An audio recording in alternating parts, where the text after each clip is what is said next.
지금부터 2019년 경제전망 수정에 대한 설명을 시작하겠습니다. 오늘 설명해 주실 분은 정규일 부총재보와 이완석 조사국장이며 관련 팀장들도 배석하였습니다. 한국은행 조사담당 부총재보 정규일입니다. 이번에 실시한 한국은행 2019년 수정 경제전망의 주요 내용에 대해 말씀드리겠습니다. 우선 대외 여건을 보면 세계 경제는 금년 중 성장세 둔화 흐름이 이어지겠으며 교역 신장세도 완만해질 것으로 보입니다. 내년에는 성장과 교역이 모두 금년에 비해 다소 회복될 것으로 예상됩니다. 한국은행은 이를 포함한 국내외 여건 변화를 종합적으로 고려하여 금년과 내년 중 우리 경제의 성장률을 각각 2.5%와 2.6%로 전망하였습니다. 올해 GDP 성장률 2.5%는 지난 1월 발표한 전망치 2.6%보다 0.1%포인트 낮아질 것으로 보았는데, 이는 글로벌 성장세가 약화된 가운데 최근 수출과 투자의 흐름이 당초 예상보다 부진한 점 등을 반영한 결과입니다. 조금 더 상세하게 말씀드리면 상품 수출과 설비 투자는 글로벌 성장세와 반도체 경기의 둔화폭이 예상보다 확대된 데 따른 실적 부진 등을, 민간 소비는 최근 공급 차질로 인한 승용차 판매 부진과 기후 여건에 따른 의류 매출 감소 등을 반영하여 하향 조정하였습니다. 내년에는 세계 경제 성장세와 우리 경제의 투자 및 수출 흐름이 금년보다 나아질 것으로 예상됨에 따라 지난 1월 발표한 성장률 전망 2.6%를 유지하였습니다. 한편 향후 성장 전망 경로의 불확실성은 높은 상황입니다. 먼저 미중 무역 협상 타결에 따른 불확실성 완화, 추경 편성 등 정부 대책에 따른 내수 여건 개선 등이 상방 리스크로 잠재해 있습니다. 반면 글로벌 무역 분쟁 심화, 글로벌 반도체 수요 회복 지연 등은 하방 리스크로 잠재해 있습니다. 다음으로 물가에 대해 말씀드리겠습니다. 소비자 물가 상승률은 금년 중 1.1%, 내년에는 1.6%를 나타낼 것으로 전망됩니다. 금년 중 소비자 물가 상승률 1.1%는 지난 1월 전망치 1.4%포인트보다 0.3%포인트 낮아질 것으로 전망하였는데, 이는 수요 측 물가 압력이 크지 않은 가운데 석유류 및 농축수산물 가격 약세 등 공급 측 물가 하방 압력 확대와 정부의 복지정책 강화 등을 반영한 결과입니다. 한편 식료품과 에너지를 제외한 근원 인플레이션율은 금년 중 1.2%, 내년에는 1.5%를 기록하며 완만한 오름세를 나타낼 것으로 예상됩니다. 이와 같은 물가 전망 경로에는 다음과 같은 상하방 리스크가 혼재해 있는 것으로 판단됩니다. 먼저 임금 상승세 지속 등에 따른 비용 측의 물가 압력 증대, 오페크의 감산 연장이나 지정학적 리스크 증대로 인한 국제유가 상승폭 확대 등이 상방 리스크로 잠재해 있습니다. 반면에 교육, 의료 등에 대한 복지정책 강화, 양호한 공급 여건에 따른 농축산물 가격 약세 등이 하방 리스크로 잠재해 있습니다. 다음으로 경상수지 흑자 규모는 금년의 경우 665억 달러, GDP 대비 4% 내외, 내년에는 650억 달러, GDP 대비 3%대 후반으로 예상됩니다. 요약하면 최근 우리 경제는 글로벌 성장세와 반도체 경기의 둔화폭이 예상보다 확대된 데 따른 영향을 받고 있습니다. 앞으로의 흐름을 전망해보면 건설 투자는 조정이 지속되겠으나 소비가 증가 흐름을 이어가고 수출과 설비 투자도 하반기로 가면서 점차 회복됨에 따라 2%대 중반의 성장세를 나타낼 것으로 예상됩니다. 우리 경제를 둘러싼 불확실성이 높은 상황임을 감안하여 한국은행은 향후 성장 및 물가 경로와 관련한 리스크 요인의 전개 양상을 면밀히 점검하도록 하겠습니다. 그럼 이어서 조사국장이 이번 경제 전망의 세부 내용에 대해 설명드리도록 하겠습니다. 예, 조사국장 이완석입니다. 먼저 경제 전망의 주요 전제가 되는 대외 여건을 보면 세계 경제는 미중 무역 분쟁과 유로 지역 성장세 둔화의 영향이 지속되면서 지난 1월 예상보다 성장세가 다소 완만해질 것으로 보입니다. 다만 내년에는 유로 지역과 신흥국을 중심으로 세계 경제 성장세가 소폭 회복될 것으로 예상됩니다. 이러한 세계 경제 성장 전망에는 글로벌 무역 분쟁, 브렉시트 전개 양상, 중국 경제의 성장 흐름과 관련한 불확실성이 높은 상황입니다. 세계 교역도 세계 경제 성장세가 둔화되는 가운데 글로벌 무역 분쟁, 기업 투자 심리 약화 등의 영향으로 금년 중 증가율이 다소 낮아진 후 내년에는 소폭 회복될 것으로 예상됩니다. 한편 국제유가는 금년 들어 주요 산유국의 감산, 지정학적 리스크 확대의 영향으로 오름세를 지속하여 최근에는 70달러 내외 수준까지 상승하였습니다.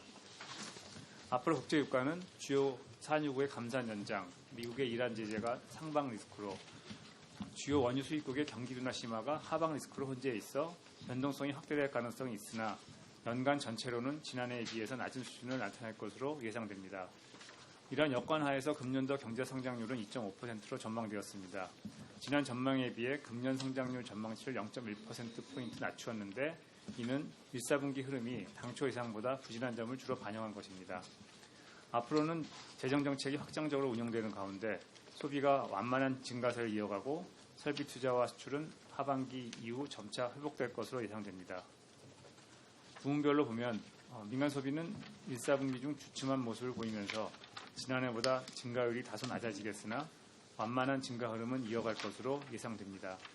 설비 투자는 IT 부분 투자가 당초 예상보다 부진한 모습이나 하반기 이후 반도체 경기가 회복되면서 증가 전환할 것으로 예상되며 건설 투자는 공사 물량 축소 기조가 이어지며 감소세를 지속할 것으로 보입니다. 상품 수출의 경우 지난해보다 낮은 증가세를 보이겠으나 하반기로 가면서 반도체, 선박 등을 중심으로 점차 회복될 것으로 예상됩니다. 한편 내년에는 재정지출 증가세가 소폭 둔화되겠으나 설비 투자와 수출 증가세가 회복되고 건설 투자의 감소폭도 축소되면서 2.6%의 성장률을 기록할 전망입니다. 다음으로 취업자 수는 금년 중 14만 명 내외, 내년에는 17만 명 내외로 완만하게 증가할 전망입니다. 금년 중에는 정부의 일자리 소득 지원 정책, 외국인 관광객 수 회복 등으로 취업자 수 증가 규모가 지난해보다 확대되겠으나 제조업과 건설업 업황 부진이 고용 증가세를 제약할 것으로 예상됩니다. 내년에는 조선업 등 일부 제조업 고용이 개선되고 관련 서비스업 고용도 다소 늘어나면서 금년에 비해 증가폭이 확대될 것으로 예상됩니다. 한편 소비자 물가 상승률은 금년 중 1.1%, 내년에는 1.6%를 기록할 것으로 전망하였습니다. 금년 중에는 복지정책 강화, 농축수산물 및 석유류 가격 약세의 영향으로 당분간 1%를 밑돌다가 공급 측 하방 압력이 완화되고 유류세 인하가 종료되는 하반기에는 1.4%로 오름세가 확대될 것으로 예상됩니다. 내년에는 복지정책 강화로 인한 하방 압력이 이어지겠으나 임금 상승, 공급 측 물가 하방 압력 완화가 상승 요인으로 작용하면서 1%대 중반 수준의 오름세를 이어갈 전망입니다. 물가와 관련해서는 이번 전망 보고서에 최근 근원 인플레이션 동향을 단기 민간 물가와 비민간 물가로 나누어 분석한 내용을 수록하였으니 참고해 주시기 바랍니다. 마지막으로 경상수지는 주력 수출 품목의 수출 여건 악화, 세계 교역 신장률 하락으로 상품 수지 흑자폭이 축소되면서 흑자 규모가 줄어들 전망입니다. 이상으로 2019년 수정 경제 전망에 대한 설명을 마치겠습니다. 보다 자세한 내용은 보도자료와 전망 보고서를 참고해 주시기 바랍니다. 이번 전망과 관련하여 궁금한 사항이 있으시면 질문해 주시기 바랍니다. 지금부터 질문을 받도록 하겠습니다. 질문하실 때는 마이크 앞으로 오셔서 소속과 성명을 밝히시고 해주시면 되겠습니다.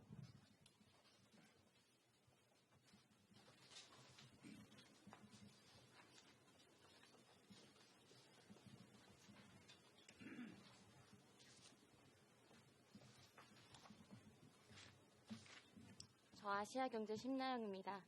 저 상품 수입 좀 궁금해서 여쭤보고 싶은데 마이너스 1.8% 그러니까 감소하는 걸로 나왔거든요. 근데 1월 달에는 보니까 0.6이었는데 이렇게 좀 많이 떨어진 이유가 뭔지 궁금하고, 그리고 불황형 흑자라는 이야기도, 그러니까 지난달 경상수지부터 그런 단어를 쓰기 시작했는데 그때도 수입이 많이 감소를 했었어요. 그래서 그런 것도 좀 가능성이 있는지에 대해서 어떻게 보시는지 말씀 부탁드립니다.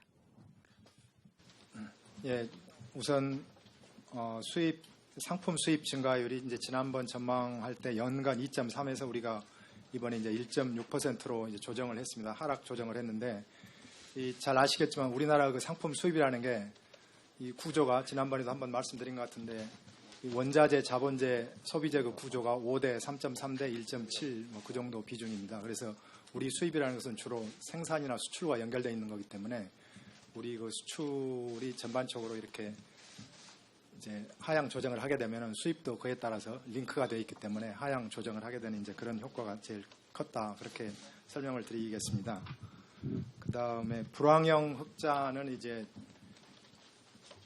이게 이제 과거에 이제 그런 얘기가 있었습니다. 전체적으로 과거에 그 2014년에서 2016년까지 유가가 굉장히 이제 하락을 할 때 유가가 120달러 수준에서 이제 2016년 1월에 26달러 수준으로 이렇게 급전 직하할 때 전반적으로 이 매출 같은 건 굉장히 마이너스인데 이제 이렇게 수익이 늘어날 때 그때 이제 우리가 유가가 급전 직하하다 보니까 이제 흑자가 막 계속 났던 시절이 있었습니다. 유가 급락에 따라서 수출이 하락하는데 수입이 더 떨어지면서 이제 그 당시 불황형 흑자라는 얘기가 있었는데, 이번 같은 경우는 이제 그런 그 유가의 영향보다는 아직 그 우리 수출이 글로벌 경기랄지 반도체 경기에 따라서 조금 영향을 받으면서 이제 수입이 조금 하락하는 뭐 그런 추세이기 때문에, 그리고 우리 성장세가 뭐 전반적으로 2%대 중반 뭐 그렇게 유지하고 있고, 그런 점을 볼 때 불황형 흑자라고 과거하고 링크시켜가지고 이렇게 불황형 흑자라고 하는 것은 조금 이렇게 뭐 적절하지 않은 게 아닌가 그렇게 생각합니다. 예, 제가 조금 추가하면은 과거에도 저희가 불황형 흑자라는 것이라고 그렇게 얘기한 적은 없었고요. 그거는 이제 일부에서 공식 용어가 있는 것도 아니고 이제 이렇게 말을 붙인 거기, 이렇게 용어를 부른 거기 때문에 지금 저희가 그런 용어를 공식적으로 전에도 사용한 적이 없고 지금도 그렇게 생각하지 않고 있습니다. 이상입니다.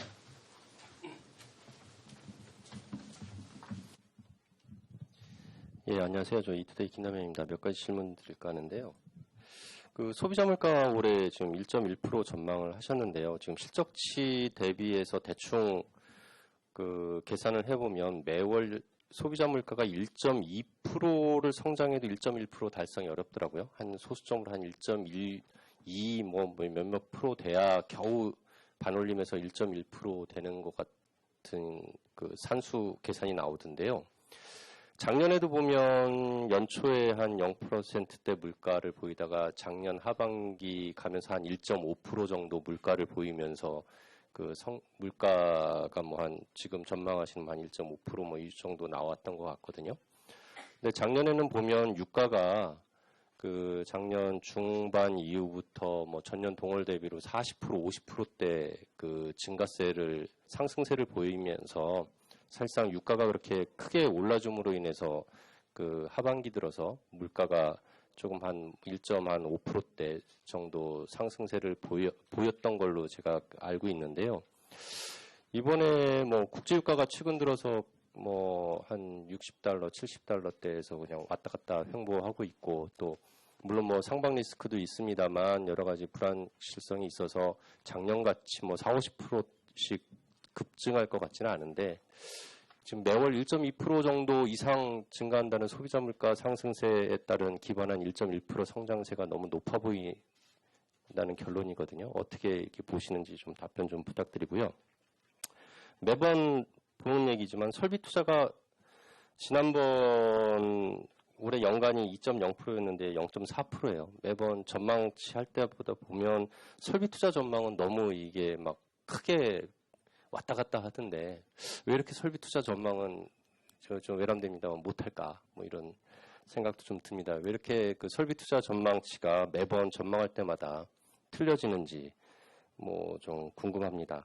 그리고 세 번째로는 지금 실업률이랑 고용률이랑 취업자 수 증감치가 지난 전망 대비 올해, 내년 모두 다 똑같거든요. 뭐 여러 가지 불확실성 많다 이것저것 뭐 여러 가지 그 검토하시는 와중에 유독 실업률이랑 고용률이랑 취업자 수 증감치는 지난 전망하고 그 올해와 내년 전망이 다 똑같은 게 또 눈에 확 띄어가지고요. 이거는 어째서 이렇게 다 똑같이 보셨는지 좀 답변 좀 부탁드립니다. 예, 제가 먼저 두 번째 설비 투자에 대해서 답변을 드리고 물가와 고용에 대해서는 조사국장이 답변을 드리도록 하겠습니다. 설비 투자 전망이 왜 어렵냐 이제 그런 질문이신 것 같은데 이 GDP의 구성 항목이 소비, 건설 투자, 설비 투자, 이제 뭐 수출 이렇게 있을 텐데 그 중에서 투자라는 게 이제 성격상 원래 굉장히 변동성이 큰 항목입니다. 원래 이제 투자라는 게 그래서 비즈니스 사이클을 항상 이렇게 추리가하는 항목이 되게 이제 투자라는 항목 그 자체가 이제 그런 좀 성격이 있는 거고 그다음에 두 번째 우리나라 같은 경우는 이제 크게 이 IT와 BIT 부분으로 나누면 이제 IT 쪽에 굉장히 그 큰 비중을 차지하고 있는데 IT 산업의 속성상이 이제 굉장히 또 그 자체가 또 굉장히 좀 변동성이 큰 항목이고 또 최근에 반도체 경기가 이제 어떤 그 지난 2년 동안에 굉장히 그 어떤 화랑에서 약간의 이제 어떤 그 둔화되는 이 조짐을 맞으면서 이제 반도체 업체들이 투자를 좀 이렇게 투자 계획을 조정하고 이런 여러 가지 한 세 가지 요인들이 이제 복합되면서 설비 투자 조정이 우리가 이렇게 전망을 조금 이렇게 변경한 그런 요인이 된다 이렇게 설명드리겠습니다. 그 물가와 고용은 조사국장이 설명드리도록 하겠습니다. 예, 물가 관련해 가지고는 그 작년에 이제 김 부장님께서 말씀하셨듯이 유가도 그냥 큰 폭으로 올랐음에도 불구하고 그 작년 하반기에 물가 상승률을 보면은 소비자 물가 기준 한 1.7%입니다. 그게 작년 하반기에 뭐 개소세 인하라든지 유류세 인하 또 정부의 복지 정책이 또 강화됐고 그런 것들 때문에 그 소비자 물가 상승을 제한하는 쪽으로 작용을 했었거든요. 근데 올해 같은 경우는 반대로 그 올해 상반기에 유류세 인하라든지 그 개소세 인하가 종료됩니다. 그리고 앞으로 또 보면은 하반기에도 뭐 공공요금 인상도 예정돼 있고요. 그런 것들을 감안하면은 올해에 그러니까 아까 계속 1.1 정도 상승해야 된다고 1.2 정도 상승해야 된다고 말씀하셨는데 저희 전망을 보시면은 이제 상반기가 0.7이고 하반기가 1.4 정도 됩니다. 소비자 물가 상승률 기준으로. 그렇기 때문에 이러한 기저효과라든지 그다음에 공공요금 인상 계획이라든지 그런 걸 감안하면은 저희 물가 전망이 그렇게 그 좀 받아들이기 어렵다 생각하지는 않고요. 그다음에 고용과 관련해서는 그 전체 숫자는 바뀌지는 않았지만 내용을 보시면 상하반 숫자도 바뀌었습니다. 그 취업자 같은 경우에는 저희가 지금 좀 지난번하고 좀 달라졌던 거가 서비스 고용 같은 경우는 좀 예상치를 좀 상회할 거로 보고 있고요. 올해가 그러니까 지금 서비스 고용 그러니까 실적을 보면은 그 감소 규모가 좀 축소되는 걸로 나오고 있고요. 제조업 같은 경우는 그 개선되는 정도가 좀 미약해서 저희가 당초 1월에 봤던 것보다 고용 개선이 좀 제조업 부분은 좀 미약할 거로 봤습니다. 그래서 이거를 종합해 보면은 올해 고용 취업자 수 증가 규모는 지난 1월에 전망한 거에서 크게 벗어나지 않을 것 같아서 전망 숫자를 유지했습니다. 이상입니다. 다음 질문 받겠습니다.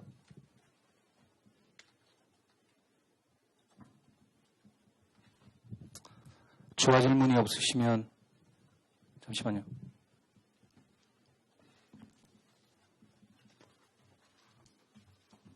예, 매경닷컴 전종원 기자인데요. 그 이번에 그 성장률 전망하시면서 지난번에 이어서 이번에도 성장률을 또 그러니까 하향 조정하셨는데 이게 조정하신 게 보니까 그 경기가 둔화되고 있다고 해서 이거를 조정하신 건지 아니면 부진해서 조정하신 건지 아니면 이 조정한 폭이 그래도 완만한 회복세라고 평가하시는지 여기에 대해서 좀 나름대로 진단을 해주셨으면 좋겠고요. 또 왜 그런지 또 이유를 좀 말씀해 주셨으면 좋겠습니다. 예, 제가 간단히 설명드리겠습니다. 이제 이번 그 저희 전망을 하게 된 가장 큰 요인이 이제 크게 두 가지인데 일단 그 대외 글로벌 여건이 변한 것과 그다음에 반도체가 이제 그 크게 두 가지라고 할 수 있겠는데 죄송합니다. 작년 같은 경우에 이제 작년 초 같은 경우에 이제 글로벌 여건이 상당히 그 글로벌 여건이 이제 미중 무역 분쟁, 그 다음에 중국에서 이렇게 여러 가지 그 긴축 정책, 그 다음에 독일의 그 어떤 그 자동차 산업의 어떤 그 문제점들, 그 그다음에 FOMC가 이제 이렇게 정상화시키는 그런 것들이 이제 상반기에 계속 일어났습니다. 당시에는 이제 굉장히 국제 경제가 좋았기 때문에. 그런데 이 악영향들이 방금 말씀드린 이런 네 가지 악영향들이 이제 작년 하반기부터 굉장히 급격하게 현실화되면서 그게 이제 전반적으로 올 초에 주요 국가들이 이제 성장률을 굉장히 떨어뜨리는 그런 이제 계기가 됐었습니다. 그리고 또 잘 아시다시피 작년에 이제 반도체 경기가 하반기부터 가격이 이제 굉장히 이렇게 빠른 속도로 하락하면서 그게 또 우리 그 수출 이런 데 굉장히 영향을 줬습니다. 그래서 이 글로벌 성장세가 작년 하반기 이후에 급격히 이제 둔화된 그런 거 하나, 그 다음에 반도체 경기가 굉장히 이제 작년 하반기부터 또 이렇게 둔화된 거 하나, 이 두 가지가 이제 올해 우리 1, 4분기 저희가 그동안 모니터링 해본 이 수출이랄지 설비 투자 그런 것들이 굉장히 이제 조금 예상보다는 굉장히 크게 이제 영향을 줬던 것 같습니다.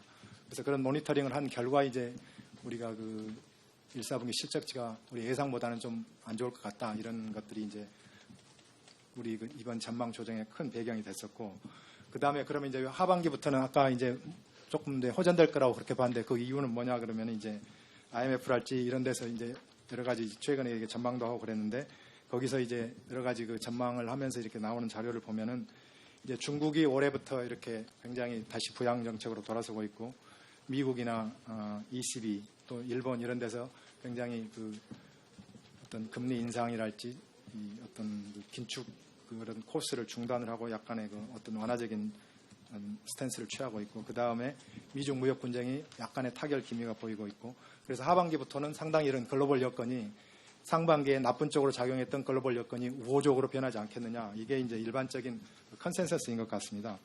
그리고 이제 우리의 이제 중요한 어떤 그 아이템이었던 반도체 경기가 전문기관들이 여러 가지 그 전망에 의하자면 하반기부터 이렇게 나름대로 이제 회복이 될 거다, 그런 또 추측이 있고, 그 다음에 이제 저희가 전망에는 반영하지 않았지만 이제 추경이 이제 뭐 4월 국회는 5월에서 이렇게 통과될 걸로 예상되지 않습니까? 그래서 이런 정부의 이제 어떤 재정 정책 측면에서 어떤 지원책, 그 다음에 1, 4분기 민간 소비 중에서 아까 간단히 설명드렸던 것처럼 승용차 판매가 좀 이렇게 출고가 지연되면서 어떤 그런 일시적인 요인들이 있었습니다. 그래서 이런 네 가지 요인들이 해소가 되면서 하반기부터는 나름대로 정상 궤도로 가지 않겠느냐, 그렇게 보는 게 이제 어떤 전반적인 그 컨센서스인 것 같습니다. 그래서 아까 제가 요약해서 말씀드린 대로 최근 1, 4분기에 우리가 글로벌 성장세와 반도체 경기 둔화가 예상보다 이렇게 크게 확대된 데 따른 어떤 그 부정적인 영향을 받고 있지만은 적어도 하반기부터는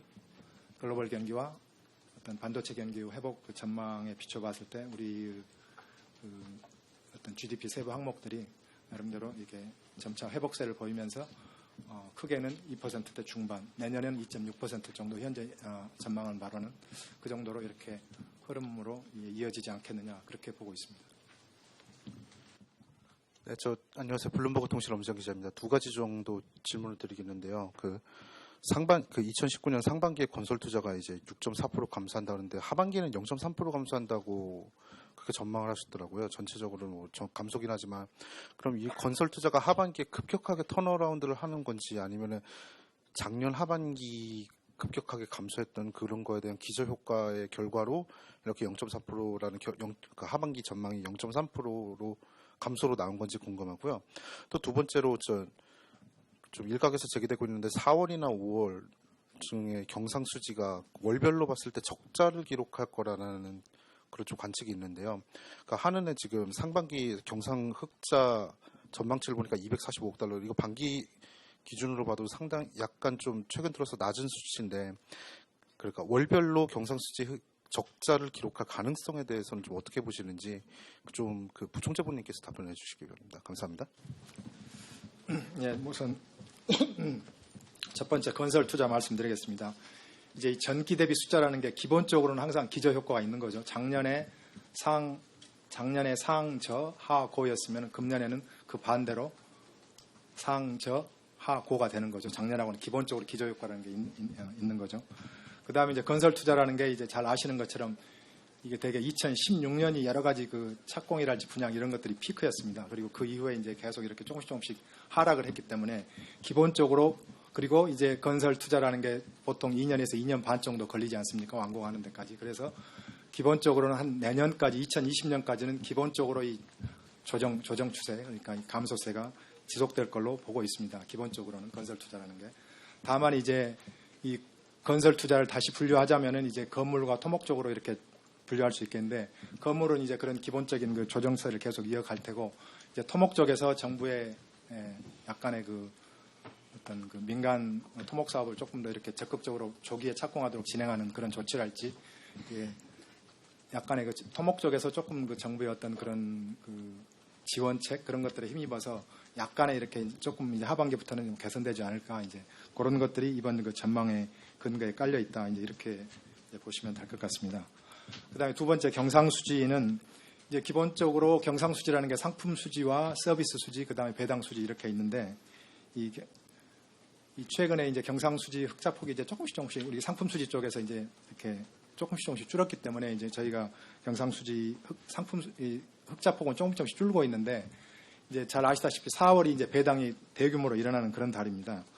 그래서 이제 예년에 보면은 경상수지가 월 단위로는 4월에 가장 작았는데, 이번에 그럼 마이너스가 될 거냐 안 될 거냐, 그것은 이제 기본적으로는 상품 수지와 배당 수지 그 양자 관계에서 결정이 될 텐데, 배당 수지가 이제 작년부터인가 이렇게 4월에 연 1회 배당에서 중간중간에 분기 배당식으로 바뀌었기 때문에 일단 기본적으로 나간 게 꽤 있습니다. 그래서 일단은 이번 4월에 그렇게 과거처럼 그렇게 배당 수지 이 마이너스 폭이 집중되지는 않을 것 같다는 이제 그런 저기가 있고, 그 다음에 상품 수지가 조금 줄어들고 있지만은 어쨌든 그 배당 수지를 어느 정도 뭐 커버를 해줄 수는 있을 것 같고, 그래서 제가 뭐 단언적으로 마이너스가 된다 안 된다 말씀드릴 수는 없지만은 이 어떤 그 과거보다는 어떤 그 배당 수지 4월에 나가는 게 그렇게 규모가 과거에 비해서는 작기 때문에 그렇게 뭐 마이너스가 꼭 난다고 얘기할 수는 없습니다. 그리고 설령 마이너스가 아주 소규모로 난다 하더라도 그건 월 단위로 봐서 일시적인 거기 때문에 우리 연 단위로는 전체적으로 뭐 저희가 665달러 정도 예상하고 있기 때문에 그걸 가지고 그렇게 거기에 큰 의미를 부여할 수는 없지 않나 그렇게 생각합니다. 네, 연합인포 전소영인데요. 올해 상반기 성장률이 2.3%로 지금 전망하셨는데 1분기 지표 나온 게 좋지 않아서 성장률을 낮췄다라고 하셨습니다. 네, 다음 주에 GDP 발표되는데 혹시 마이너스 성장 가능성이 있는지 좀 궁금하고요. 그 다음에 추경이 지금 6에서 7조 원 정도 수준으로 5월 달에 이제 편성이 될 걸로 예상이 되는데, 이 추경 편성하면은 성장률을 얼마나 높이는 효과가 있는지, 금융시장 쪽에서는 0.13% 정도라고 전망을 하고 있는데, 좀 구체적인 대략 레인지라도 숫자를 좀 제시해 주셨으면 좋겠고요. 그 다음에 성장률 2.5%를 말씀하셨는데, 첫 번째 질문과 좀 비슷한 맥락이긴 하지만 2.4% 후반이어서 반올림에서 2.5가 된 건지 이것도 좀 설명 부탁드립니다. 예, 앞에 두 개는 제가 설명드리고 이 세부 그 소수점 숫자는 조사국장이 설명드리겠습니다. 우선 다음 주 뭐 GDP 발표가 어떻게 되냐 이제 궁금하셨는데, 이 전망을 할 때는 이제 모니터링을 해서 하기 때문에 이 사실 다음 주 GDP가 지금 어떻게 될 거라고 제가 뭐 말씀드리기는 좀 어렵고요. 아마 통계국에서 이제 뭐 마지막 작업을 다 해가지고 아마 그 다음 주에 이제 그 결과를 이제 말씀드리지 않을까 그렇게 생각합니다. 그 다음에 두 번째 질문이 추경. 네. 이 추경도 이것도 아까 레인지로 좀 이렇게 말씀해 주시면 어떠냐 하셨는데, 제가 그냥 잘 아시겠지만 그 프로세스만 간단히 설명드리겠습니다. 정부 지출이라는 게 이제 이렇게 성격별로 구분하자면은 공무원들에 대한 인건비랄지 운영 경비, 물건비 뭐 이런 게 있을 테고, 그래서 그게 정부 소비로 갑니다. 그 다음에 이제 정부 부문에서 투자를 하는 뭐 그런 것도 있지 않습니까? 뭐 토목이랄지 그런 거. 그래서 그런 것들은 이제 정부 투자 쪽으로 가고, 그 다음에 정부가 이제 민간에게 또 이렇게 뭐 복지 정책으로 해서 이렇게 지원하는 그런 이전 지출이 있습니다. 그래서 이 세 가지 항목마다 소위 말하는 승수효과, 그게 정부에서 돈이 나갔을 때 그게 경제 내에서 어느 정도 이렇게 돌면서 전체 GDP를 올리느냐 하는 승수효과가 다 다르지 않습니까? 그래서 이 항목마다 이제 승수 효과가 다르기 때문에 그 아까 총재님께서 설명하신 대로 그 총액과 그 세부 구성 항목을 모르는 상태에서는 사실 그 정확하게 좀 알기가 쉽지는 않습니다. 다만 전체적으로 정부에서 의지를 가지고 그걸 이제 집행을 통과해서 집행을 할 저희가 있기 때문에 그게 어쨌든 우리 전체적인 성장률에 긍정적으로 작용하지 않겠느냐 이렇게 보고 있습니다. 세 번째는 조사국장이 답변드리겠습니다. 저희 전망할 때 소수점 이하로 전망하지 그 소수점 둘째자를 전망하지 않습니다. 그래서 그거를 저희가 이렇다 저렇다 말씀드리기는 어렵습니다. 다음 질문 받겠습니다. 추가 질문 없으시면 이것으로 오늘 설명회를 마치도록 하겠습니다.